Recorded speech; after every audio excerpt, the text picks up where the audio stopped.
rustling of stock. It's getting pretty bad. Yeah, and last week an incident reported in Ashburton, 500 dairy cows. That's a lot to go missing, but it's not an isolated incident, and it's pretty difficult because this is a large number, but at times they go missing in smaller numbers, and it's pretty hard to keep track of them.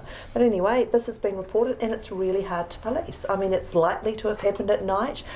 These animals are, of course, valuable. So we're talking in excess of $750,000 worth of stock.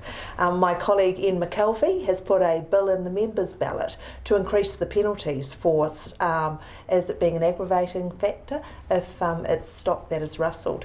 So that's a members' bill, that's very worthy, and I'm sure that the farmers in Mid-Canterbury would be pleased to see it drawn. What I can't understand, and nor can a lot of others, is how they get around the NAIT and get them into a different herd. Yeah, and that is a big question, and I can't answer how they would go about doing it, but the interesting thing is we don't seem to catch the people that are doing it. So yeah, I guess that's one particular pathway we should be tracking. But as I say, it certainly doesn't seem to have got the perpetrators into trouble thus far. Now, you're talking about big numbers at the moment, but there's a lot that sort of get trickled, just one or two at a time.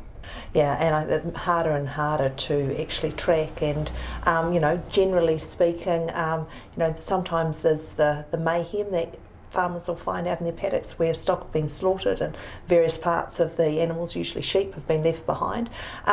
There's also the worry about whether people that will go to these lengths to take stock and to benefit financially clearly from it might have firearms on them, and whether anyone trying to take them to task might be at risk too. So it's a dangerous business.